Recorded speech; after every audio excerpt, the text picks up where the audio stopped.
Well, we have all seen the dramatic coverage of what can happen in a natural disaster. For those involved, their first thought is to make sure everybody they love is safe and sound.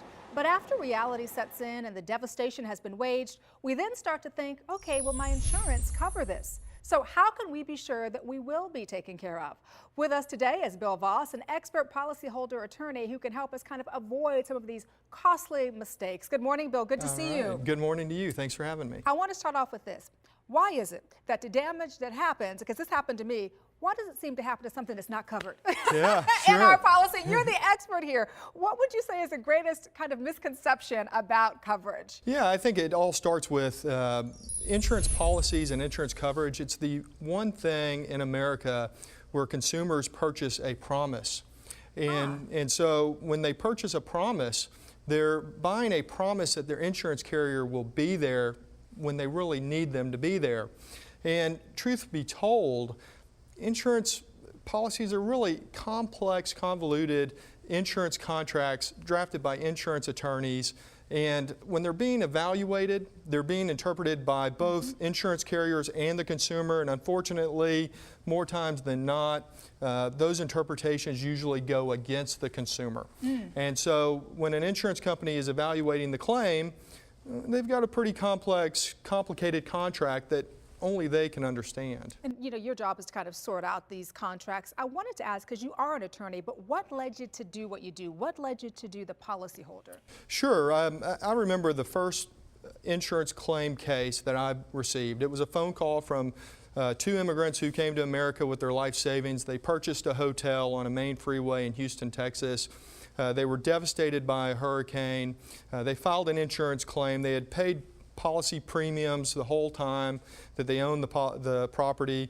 And the first time they've ever filed a claim, the insurance company said, heck no, we're not going to pay it. You're not covered, and cited 2 or 3 provisions in the policy for their basis. And so they called me, I got involved, I read the contract, I read the insurance policy, and they were absolutely covered. And I was able to secure a very nice settlement on their behalf, and they were able to put their hotel back together and continue to live the American dream. And what do you think about somebody like those folks who have a hotel, or somebody like me who has a house and a car and property? When you lose something or you go through something like this, it's an emotional time, right? It's absolutely an emotional time for folks, because if you think about it, truth be told, again, a home or their small business, that's the biggest investment they've ever made and ever will make in their lifetime. And so when that is taken away from consumers, it becomes very emotional for people. You know, I was thinking about this as you were just talking here. You know, so many of us work so hard for our property and our homes and the things that we have, but I don't want to say that's everything, because clearly it's not. The most important thing is your life and that you got out of that disaster okay. But it's still very painful to not only lose what you've worked for, but then to add insult to injury, you may not even get proper restitution. Well, it's true. I mean, I have clients who have been paying policy premiums on time 30, 40 years without filing a claim. They get affected by a storm or some sort of covered loss, and all of a sudden their insurance company is just not there for them. And it's not only that they're not there for them, they're getting a phone call saying, we're not going to cover you. We're not going to pay for your loss.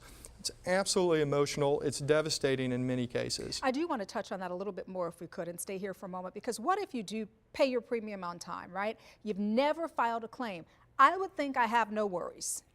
Well, most people do think that. In fact, only 3% of consumers who ever file a claim that get denied or underpaid ever challenge their insurance company. And so they obviously believe that. And not only do they believe, hey, my insurance company is going to be there for me, they might file a claim and they get a payment, and the insurance company comes in and says, we're going to make a payment. Well, so many times those payments, if they do make a payment, they're just grossly underpaid. And so what we try to do for folks is come in, evaluate the policy, evaluate the loss, make sure that they're paid in full as they should pursuant to the policy. Yeah, and I think we should point out here, this is not a knock against the insurance industry as a whole. It really is just about having an advocate, somebody who can kind of read through all of the, you know, contracts that you talked about. Because it seems that so much is subject to interpretation. Absolutely true. And listen, insurance companies do great things for many, many, many people. But unfortunately, there are just many folks who are forced to file a claim and try to get their lives back in order. And so what is the takeaway here? What would you like to leave the audience with this morning? Sure, I would say, don't take the insurance company's word for the value of your loss, or if you have a loss.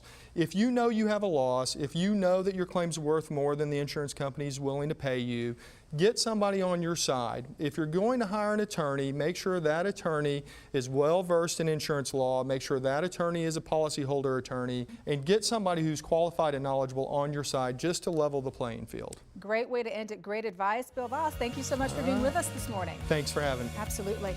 And for more information on knowing your insurance options and for free policy review and analysis, simply visit Bill's website. It's deniedclaim.com.